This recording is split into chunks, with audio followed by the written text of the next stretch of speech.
So I'm sure many of you have lost a loved one, whether that be a friend or a family member or even a pet.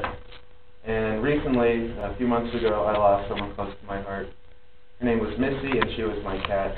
I had her for 15 years of my life, and she meant a lot to me. I cried when I would think about her after she died. I cried when I spoke on the phone with my mom about her for almost a week. It was really hard to get over. I remember the first day that we got her. I was at my grandma's house. My mom picked me up from school that day. I was probably 6 or 7 years old. And I went to the car, and I saw this teeny little cat sitting in this small box, and I just thought, oh, how cute she was. And so then we took her home and set up her litter box, which was composed of just newspaper shavings at the time, because I guess that's how you were supposed to raise kittens. And so we set her up, and she was living with us. And it was great. I loved having a cat around. She was my first real pet that I could remember having. And sometimes me and my brother, though, would play too rough with her. I feel really, really bad about it now. This sounds really terrible to say, but we would hit her, we would toss her around, we just roughhouse with her. And looking back at it now, I feel so terrible about it. I think that's why she was probably not the most friendliest cat to strangers. People would come around, and she would hiss at them, scratch them, bite at them. She hated other cats when they walked by the door. She'd hiss at them. But she was great. She was lovable. And my mom would play fetch with her. When she'd get ready in the morning, my mom would find these twisty ties and throw them. My cat would go run after them and chase them and bring them back to her. She was really fun to be around. And yeah, I have some fond memories of her too. When I was little, I used to try to take her for walks.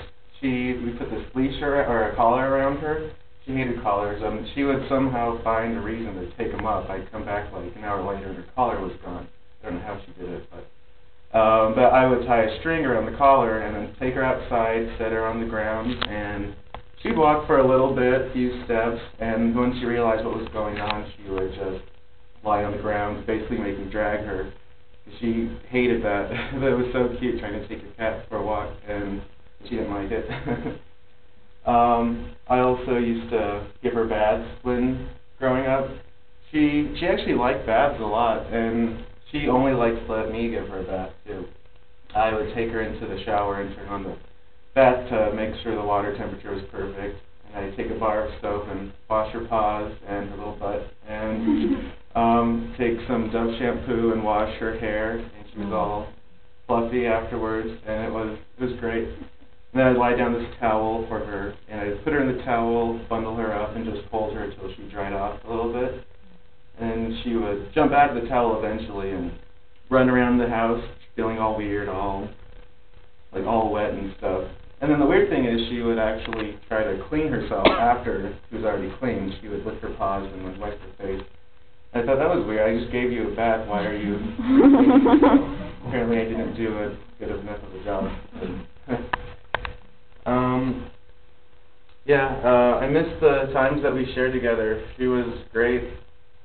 Also, another memory that I just thought of was when I'd come home after work, bring home a sandwich because I work in the deli, and I would sit on the couch and watch TV, and she would come up to me and beg for a piece of turkey. She would just put her paws out, and she would just like pat at me for a slice of turkey, and I felt bad if I said no. I felt terrible, so I'd give her one, and then my mom would say, no, no more, but I couldn't just say no. How can you say that to a cat, especially when she's getting older, you're realizing that you're not going to see her much longer, and then I moved out later, so I didn't get to see her all that much anymore. But in closing, I have a poem I wrote about her. It's entitled Missy. Dear dead kitty cat, so dear to my heart, why did you have to go? If you were here now, I could only tell you what I would want you to know. I miss the times we shared, staying up late watching TV. Oh, my dead kitty cat, oh, my dear Missy. I remember our car rides, especially the times you peed in my lap. I remember petting you gently until you would fall asleep and then take a nap. I have fond memories of the times I tried taking you for a walk. You would walk for a second, then just lie on the ground, begging me to stop. Bad times were fun. You liked it when I would wash your fur. It came to the point sometimes that you, Missy, even you, would start to purr. You knew when I was sad and when I had a bad day. By my side there you would be, never leaving, but just to stay. When I would eat a sandwich that I brought home from work, there you would be, begging and begging to eat just a slice or two of turkey. Towards the end of your life, you grew even sweeter in your old age. But now I'm just left with memories and love, and I miss you dearly, and that's what I needed.